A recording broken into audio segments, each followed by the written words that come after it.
We're here with Robert Pastor of American University and co-director of the Center for North American Studies in Washington, D.C. Thank you very much for coming to speak with us today. You recently wrote a book, actually a book in 2001, that was called Toward a North American Community, Lessons from the Old World for the New. What are some of the lessons that we can learn from the Old World Order for the New World Order? Well, I think the first and most important lesson is that if we want to build a community of nations in North America that goes beyond just enlarging the market, that we have to give serious thought to what our vision of the future is. And more importantly, how all three countries that are quite independent and sovereign ought to relate to each other in a modern 21st century world. We don't want to replicate the European experience. Our experience in North America is very different, but it would be foolish on the part of the United States and Canada and Mexico if we didn't learn from what they did and either adapt what they did to our very different model of North America or to avoid their mistakes in the future. We are more likely to play a leading role in the world if we cooperate with each other. We need to find an idea that helps us work with each other as partners. The whole point of a community is that we make these decisions together. First question I'd like to ask you, sir, is what is a North American community and how does it differ from a North American union? Well, what the concept of building a community was one that recognized the fact that that citizens of the three North American states had essentially a common destiny, living in a common economic space with strengths and advantages that were greater if shared than if kept separate. To try to put it together in one political entity was neither the objective nor was it necessary, nor did it fit with the traditions and beliefs of the people living in each country. So really the community concept was one that reflects better, I think, the traditions of North America than, say, the European Union has done in Europe. I believe one of those days we'll have a sovereign country, deeply inspired by what's going on in Europe. Sovereign countries getting together in larger political and economic body. Once Boutros Ghali, the former UN General Secretary, said there's two main streams around, politically talking, around the world. One saying nations giving themselves their own country, and the other one saying those same countries getting together in large economic body like the European Union, in a certain sense like NAFTA here, even if we have to do better than the NAFTA we have. But I think that's the way of the future. I think it is obvious from any study of history, world history, that the greatest initiatives have usually originated from some crisis of some sort. There was very little, I think, in the way of discussion, even in the academy, about a North American community or deeper type of union until after 9/11, I think. I think it was 9/11 that was the provocative agent that brought about a discussion of deepening the structures, or deepening the arrangements, or deepening the rules. So there's both a positive and a negative side to interdependence. Both of them are rooted in the simple, practical argument that we are so integrated with each other that if we want to help ourselves, we have to help each other. It seems logical to me that there should be a single economic space, as in Europe, not necessarily a monetary union, but an economic space between the two countries, and a security space, which means a security perimeter. As in Europe, once you get inside, you can move freely about it. So we could achieve a single arena or perimeter in which people and goods could move freely. One of the issues we may hear more about, we will hear more about in the new year, is this idea of a trade and security perimeter deal with the United States. Negotiations underway. We may get the deal. Some are suggesting in January. What concerns you about a security and trade perimeter deal with the Americans? The word community raises a lot of questions. What does it mean? Does it mean that we should become like Americans? Does it mean that we should behave more like them? Or does it mean that what is dear to many Canadians and our social security and our health schemes or otherwise, that we should therefore have to recast them in terms of some broader community interest? And I think that people could ask that question. Of course, the answer is totally no. And we know from the free trade agreement that it didn't have had any impact on the design of our unemployment insurance, our health schemes, or these things. But it's not a clear term. It's not a legal term, community. It's more or less a feel-good or not feel-good term. For the Europeans, it took them 60 years to define what they mean by community. I think that we should think of it in terms of a community as a community of law. It's not a social community. You can't achieve it without a lot of common values. Respect for human rights, respect for the rule of law, democratic traditions. But it's not a community in the sense of a political umbrella over it. It's a legal umbrella over the whole thing. Apparently, Alan Gottlieb doesn't think Robert Pastor is going far enough in his idea of a North American community. You just heard Alan Gottlieb state, I think we should think of it in terms of community as a community of law. It's not a social community. You can't achieve it without a lot of common values. Respect for human rights, respect for the rule of law, democratic conditions. It's a legal umbrella over the whole of this. So are there initiatives out there that could qualify as a legal umbrella over all of this? A group called NAFI, the North American Forum on Integration, has been running mock North American model legislature sessions to simulate what a North American Parliament would be like. Who are we? The North American Forum on Integration, NAFI, is a non-profit organization based in Montreal.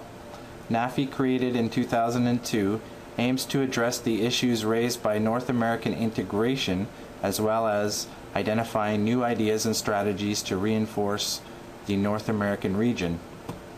Over the first 2 years of its existence, NAFI organized conferences which brought together government and academic figures as well as business people.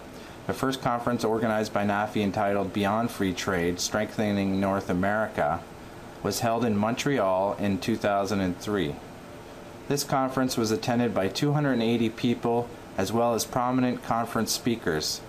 The second NAFI conference took place in April 2004 in Monterrey, Mexico, and focused on North American energy resources as well as the creation of a North American Energy Fund.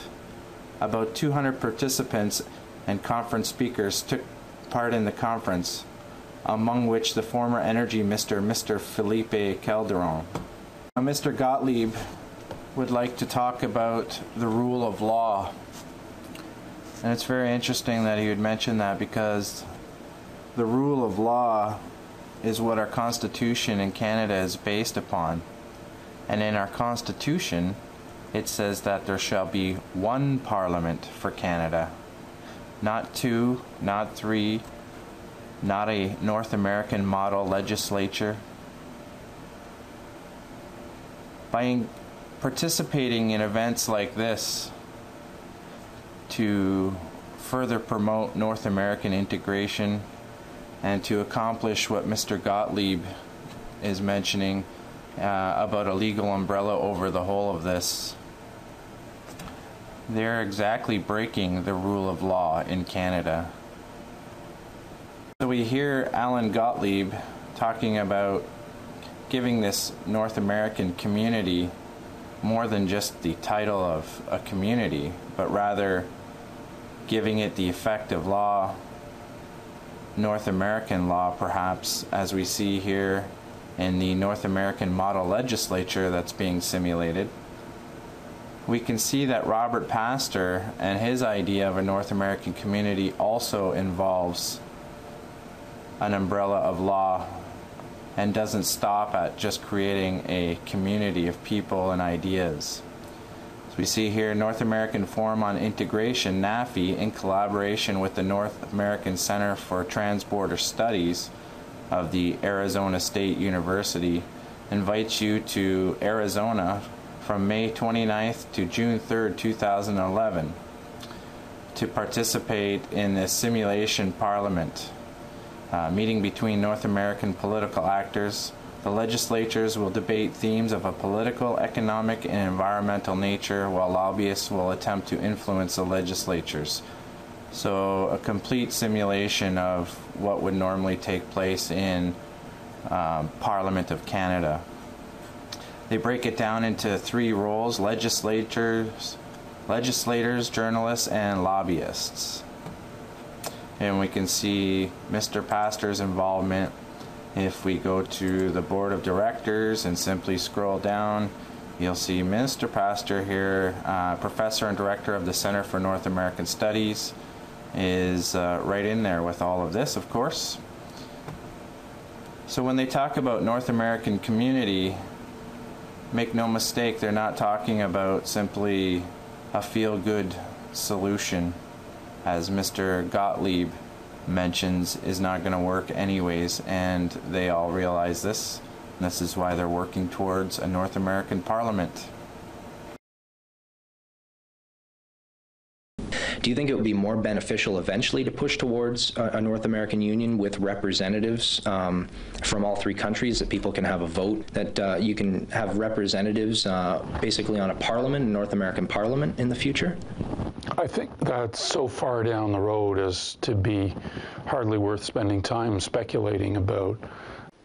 The agent of change I see in terms of Canadian attitudes is the border. I think Canadians are seeing such a change in their access to the United States, in their personal access, for security reasons, and we are seeing the costs of our transactions significantly increasing. We're seeing delays. We are seeing a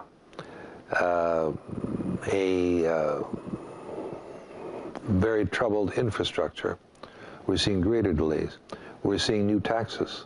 I think that the approach that I could see happening at some time is our leaders here convince themselves, and they convince the American leadership, president, the key players in Congress, that we should move to remove the obstacles at our border, and that we should try to set a goal of making the border as open as possible from the standpoint of our movement of goods, services, and people.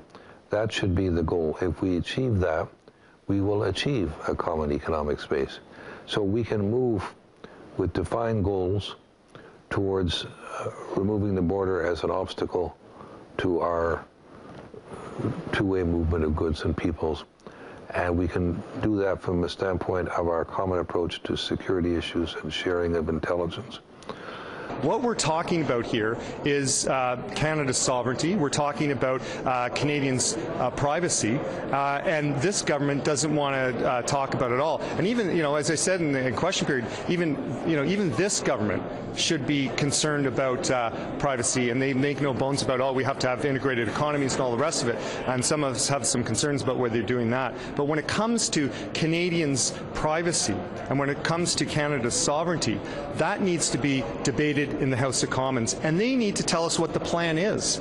I think that kind of goal is specific, it's transparent, it benefits every Canadian, because every time they cross the border, there are issues, or not every time, but many times, almost regularly and growing. And so I think that I would see the progress being made through that specific type of negotiation to achieve that end. The nation state is not the all-powerful actor it was 50 or 100 years ago, or could be. The current definition of sovereignty was established in 1648, and it was all about rights and the parochialism of rigid borders. In case no one's looking, the world has changed since then.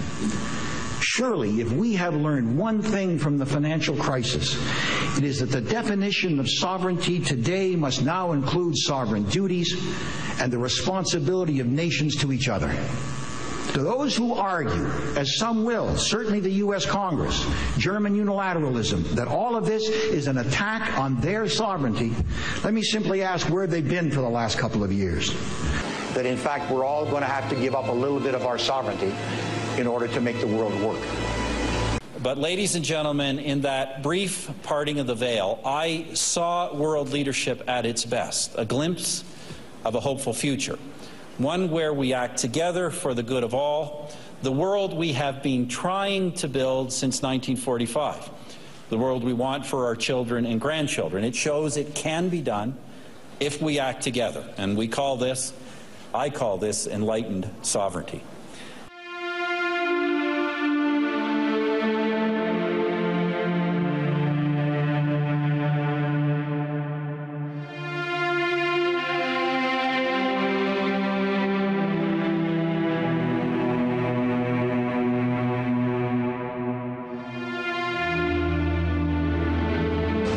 I think that we are really at the beginning of a very different era.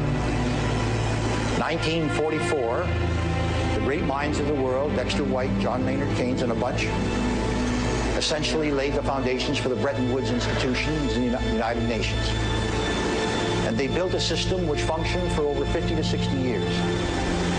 I think that it's time to renew that vision. A very different world than one that dated of independent nation states who simply came together but could ignore essentially what was going on inside those countries.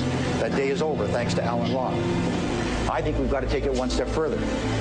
And we've got to say that, in fact, countries have responsibilities to their neighbors. And their neighbors are in every nook and cranny of the world. And I believe that that is going to become the debate of our generation. The number one issue we have today in Canada and have had for the past couple of years, without a shadow of a doubt, is the economy.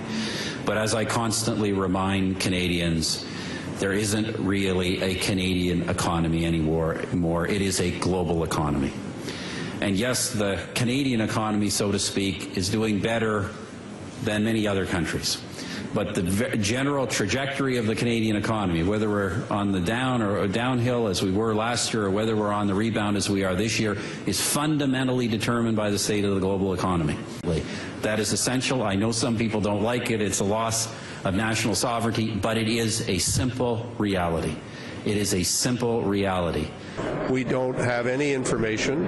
The government says it's speculation.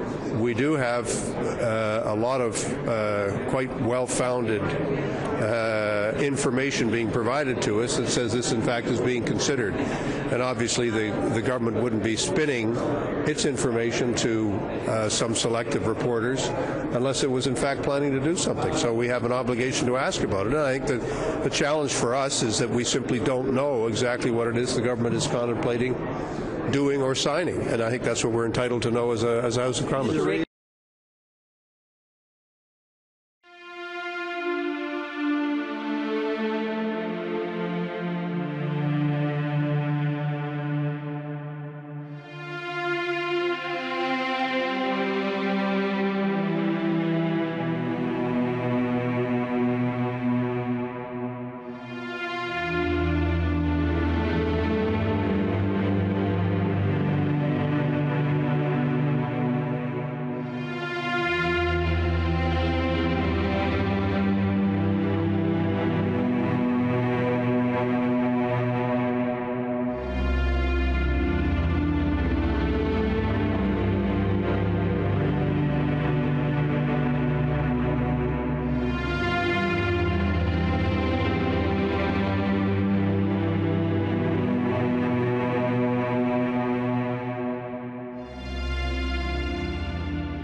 superhighways to the continent, maybe interplanetary, I'm not sure as well.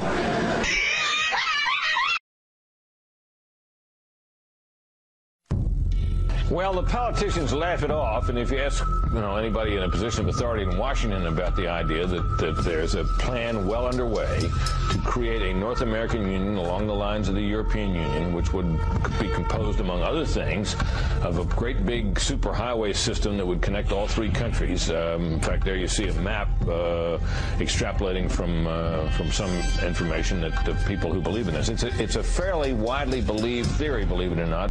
All right, well, what is the background? What's going on here? But Wolf, there's a lot of talk in the blogosphere and conspiracy theorists who believe that this summit was really a secret plot, if you will, to establish a super government in support of big business, that even there would be some sort of super highway that would be traveling through all three of the countries.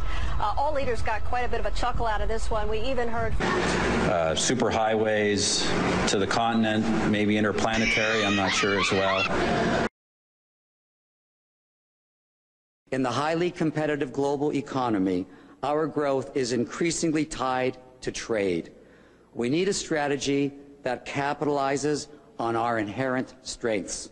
Winnipeg's big strength, location, the center of not only Canada but North America, means Winnipeg can be the focal point for trade, importing and exporting, with the goal to tap in to the booming Asia economy. I think we ought to consider ourselves as the gateway to global trade. Chris Lawrence chairs the newly formed Mayor's Trade Council. This group of people has to figure out what Winnipeg needs to become a big player in the import-export business. There are trade opportunities that we can take advantage of if we're first out of the gate, and that's what this announcement is about. There is so much we can do if people go out there proactively and try and make it happen, and that's what we're going to do. We're not going to sit and wait. We're not going to make excuses. We've got 8 months for this committee to basically come up with suggestions, and from there we're going to go. Ladies and gentlemen, I'm very pleased to announce that the Government of Canada is making a substantial contribution to the further development of Winnipeg's inland port. The port is an ambitious, far-sighted initiative, a massive transportation, trade, manufacturing, distribution, warehousing, and logistics center on 20,000 acres of industrial land here in northwest Winnipeg, adjacent to the James Richardson International Airport. Under our Building Canada plan, which is the largest national infrastructure renewal effort in half a century, our government is partnering with the province and Centreport Canada to build Centreport Canada Way. This 4-lane divided high-speed transportation corridor will enable the safer superhighways to the continent, maybe interplanetary, I'm not sure as well. Facilities. The design and construction of Centreport Canada Way will create jobs and opportunities for construction workers, paving crews, engineers, and other contractors and suppliers just when these jobs are most needed. Planning and design work is already underway, and construction will begin early next year and extend into 2011. I will leave it to Premier Dewar to give you more of the details, but let me just note once again that today's announcement is part of our government's economic action plan to guide Canada through the global recession. As I've demonstrated, there's a clear agenda to redefine what Canadian sovereignty means, what the very word sovereignty means. We just saw Mr. Harper lying to Canadians about the creation of a NAFTA superhighway, only for a few years later to go on and announce funding for the very project that he once denied even existed. It's important to understand that in order to accomplish a fully operational inland port system with pre-clearance for international shipping, they're going to have to make arrangements for American officials to be able to make arrests on Canadian soil and vice versa. This is the hurdle that they now have to overcome in order to get their NAFTA superhighway fully up and operational, and at the same time moving ahead with the North American Union agenda by harmonizing and integrating the rest of our standards, laws, policies. Today on CTV News, they announced a new deal that was to be assembled and put together by year end, as declared by Stephen Harper and Barack Obama, where it states officials say Prime Minister Stephen Harper and U.S. President Barack Obama will launch formal negotiations Friday to ease the flow of goods and people across the border. Here we have the same type of talk that I've shown in this video, while enhancing perimeter security, and they want a deal completed within the year. Sources say the agreement would include joint border inspection agencies, a key to accomplishing an inland port system, relocation of U.S. food inspector agents to Canadian plants and vice versa, greater sharing of intelligence, and harmonizing regulations on everything from food to manufactured goods. This could be the most significant development in terms of Canada's border and trade with the U.S. since the 1988 Free Trade Agreement, CTV's Ottawa Bureau Chief Robert Fife said Thursday night. Sources said the deal would also include cooperation on building rail links and bridges and using biometrics to track travelers. Now, if you go through the nauresistance.org website, you'll see articles where we've brought to your attention the high-speed rail systems that they have planned to launch, one actually going from Quebec straight into New York without any stops at the border. The meeting between Harper and Obama have been postponed twice, reportedly after Ottawa became concerned over how such a deal would impact Canadian sovereignty. But they're just going to go ahead and do it anyways, regardless of Canadian sovereignty concerns, because they want to redefine the term sovereignty or change its meaning so that it won't impact Canadian sovereignty by definition. CTV's Washington Bureau Chief Paul Workman said that every time the Americans start talking about border security, Canadians become very concerned and very worried about their sovereignty, and tomorrow's meeting has been no exception.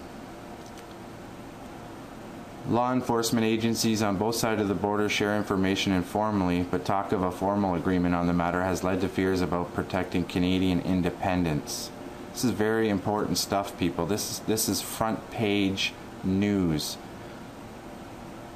In order to accomplish a North American Union, our Constitution has to take a dive. Our Constitution does not allow for a North American Union, and it doesn't allow for much of what they're trying to do here.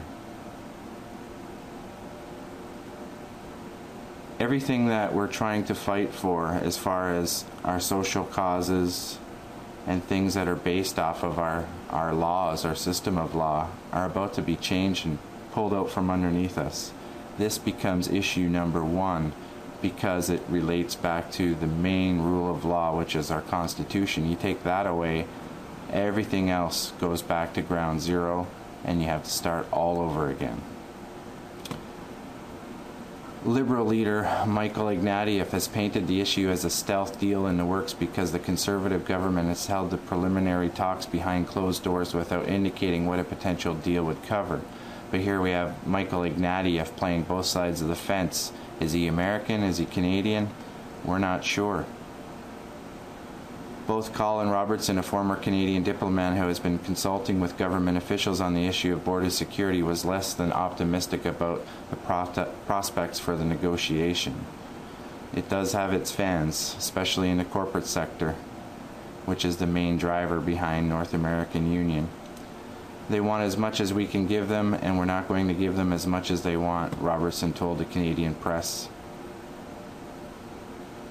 Down here we have a quote from John Manley, who is featured at the beginning of this video. John Manley, CEO of the Canadian Council of Chief Executives and former Liberal Finance Minister under John Chrétien, said he hoped that the talks would help the two governments drag their shared border out of the 19th century and into the 21st. Into the 21st, where they biometrically track and herd you across the borders like sheep, like cattle, with RFID tags. When it comes to cross-border trade, shipments by train have sped up due to new technologies, but trucks moving between the two countries are still very slow, he said. The things that we do on the border in the name of security as well as enforcement of regulations, most of which makes no sense whatsoever. It's ridiculous, Min-Y-Llan said, especially when you're not concerned about Canadian sovereignty. For more on the talks, we are joined by CTV's Ottawa Bureau Chief Robert Fife, who is in Washington tonight. And Bob, we understand that you have some of the details for us. Well, Sandy, I should say, first of all, the Prime Minister's office and the White House are keeping a tight lid on tomorrow's talks. But officials say the two leaders will launch formal negotiations to make the flow of people, goods, and services much easier while enhancing perimeter security. Sources say the leaders want negotiators to conclude a sweeping deal within the year. It would mean joint border inspection facilities to speed up the movement of goods, the relocation of U.S. food inspectors at Canadian plants and vice versa, greater sharing of intelligence, and harmonizing regulations on everything from food to manufactured goods, cooperation on building of bridges, roads, and rail links, and greater use of biometrics to track travelers in real time. And sources say, Sandy, that this could be the most significant development in terms of Canada's border and trade with the United States since the 1988 Free Trade Agreement. Well, so significant, Bob. How is it likely to be received in Ottawa, then, by the opposition? Oh, I think the opposition parties will, who are already complaining that the Prime Minister hasn't given them any information on this, they will argue that Canada's sovereignty is at risk and Canadian privacy concerns are at risk as well. And you could bet that if there is an election this spring, this will be the central issue in the election campaign. For some analysis on that meeting, I'm joined now by Bruce Hicks from the University of Montreal. Hello there, good to see you. Hello, Marcia. So let's begin by talking about that agenda. What do you think's on the top? Is it the is it the issue of border security? Well, I think border security is going to be what it will come out of the meeting, but by definition, things that come out of a meeting at that high a level have already been determined well in advance. Now, I'm just wondering, getting back to this issue of the security perimeter, because it's something that we've been talking about all week. What does the United States want? What does Canada want? How far apart are the two countries on this? Well, you know, first of all, it's incredibly hard to negotiate with the United States because it has all the marbles in its basket. You know, we need the United States to do business. The United States, while a lot of trade comes from Canada, they can easily take trade elsewhere. You know, they hand out favored trading nation status as a reward to people in order to change foreign governments' policies. They know they have all the marbles. So it's hard sitting down and negotiating. Since September 11th, it's become increasingly difficult to cross the border, and I think you know, Stephen Harper, under pressure from business groups, would like to ease that. The challenge is, in order to ease that, you've got to convince the Americans that Canada is not a threat. There's a perception that there's a threat. There's a new General Accounting Office study that came out this week that claims it's the most porous threat to America, with only 10% defended. So you know, there's the myth they have to overcome, and there's also the simple reality of negotiating with a big player who is going to make demands. So, it's going to demand information on travelers. It's going to want changes to immigration policy. And these are tough things for a Canadian government to give up.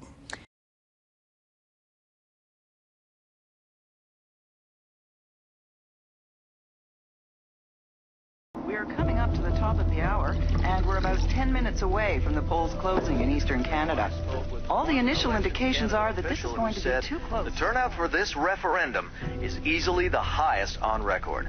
In fact, he said he's never seen anything like it. Again, we must caution you at this point. All we can safely say is this referendum will be very, very close. Michael? Very close indeed. Thank you, John. Once again, the question before the Canadian people is this.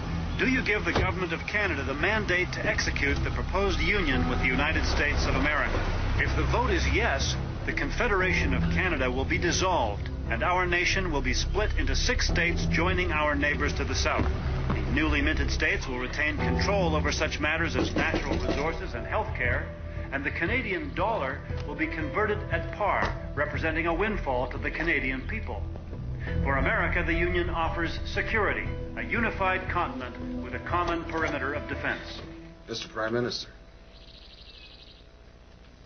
ex-Prime Minister. What can I say? I'm perverse. The terms of the proposal have already been passed in both houses of the United States Congress, and tonight the Canadian people will finally decide whether or not to ratify. Our nation's journey to this historic crossroads has seemingly been inexorable. From free trade to NAFTA to today, Canada has slowly been moving toward union. Matters accelerated 2 years ago when former Prime Minister Tom McLaughlin's deal to sell water to the United States provoked outrage so severe that the government was forced to accept U.S. troops to restore order, temporarily suspending Parliament. Gradually, relations between the two countries normalized, and the move toward union was renewed, led by the North American water grid, which will soon be complete with the inclusion of Texas. Former Secretary of Defense William Stanfield used his successful handling of the Canadian crisis to propel him into the presidency. In fact, this evening could be titled The Legacy of Tom McLaughlin, which brings us to tonight's momentous crossroads, more profound than any we have faced since 1867 and the formation of our country. We are now getting some early results. The returns from Ontario, Manitoba, Saskatchewan, and Alberta are all trending yes, but it's close, no question. We should just remind ourselves how a yes vote would work. Canada would be redrawn into 6 states: the state of British Columbia, the state of Alberta, the state of Ontario, the state of Quebec, and the Maritime State. These new states would send 12 senators and 50 congressmen to Washington, D.C.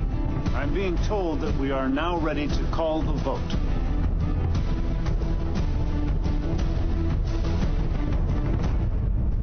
Well, there you have it. It is now official. By a narrow margin, but a majority nonetheless, Canadians have voted to dissolve our nation and merge with the United States of America. God help us. Congratulations. Yeah.